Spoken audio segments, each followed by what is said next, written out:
to the floor, by the way, I ain't write this. I'm the 18 that's the major my highness. It's hard to pick up on autism in women. So because of this, providers have to be very careful when doing assessments. We have to be on the lookout for it. And likewise, you all watching at home, y'all have to know the signs and symptoms of what autism can look like in women. So resistance to touch is an important one. And the reason why I say it's important is because with women in general, there's this thing called social camouflaging. So because of this, you learn people's cadences, how they speak, and you're able to blend in. And because you're blending in by masking, social camouflaging is also called masking. But because you blend in so well, it's hard to catch the signs of autism. So like I said, we have to be on the lookout for small things that can tip us off and they can help us realize that this person might be neurodivergent or that they may have autism.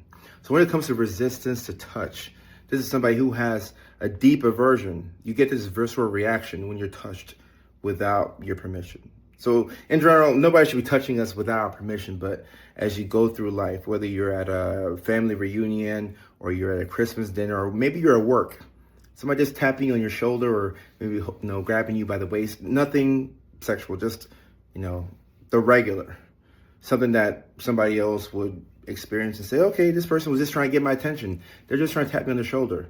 When it comes to autism, it's normally a bad idea to just touch somebody without giving them a heads up.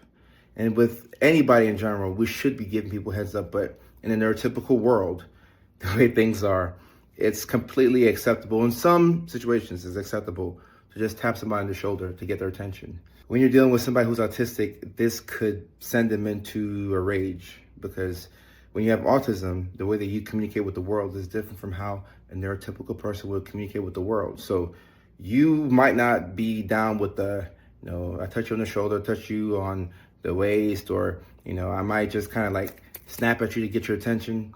All those things are not going to work.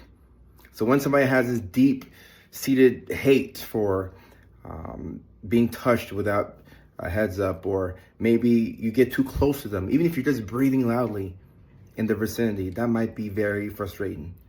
You come up to them, they're sitting down working, and you're just kind of, or maybe you're chewing loudly in their space. That's not gonna go over well with them.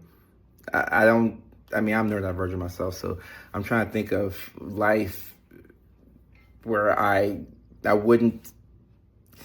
cannot imagine a world where I would not be frustrated if somebody did those things to me. But in the neurotypical world, you can get away with these things. However, when you're autistic, these sensory issues or misophonia or people invading your personal space, these are personal things. And also, when you touch somebody without their permission, you are infringing upon their bodily autonomy. So if you're dealing with somebody who's autistic, it could be helpful to ask them a question and say, hey, you mind if I touch your shoulder, or do you mind if I do these things? Is that an acceptable way to get your attention? And if they consent to it, then that's an acceptable way to communicate with them. Otherwise, I probably wouldn't recommend it. I don't think it's a good idea. What's up, y'all? This is Dr. Kojo here. My new course, Understanding Autism 101 with Dr. Kojo, is out now. I've been working on it for a while, and I'm so happy to release it to y'all.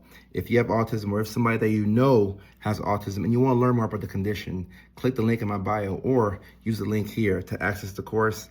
Can't wait to see y'all, and thank you for your attention.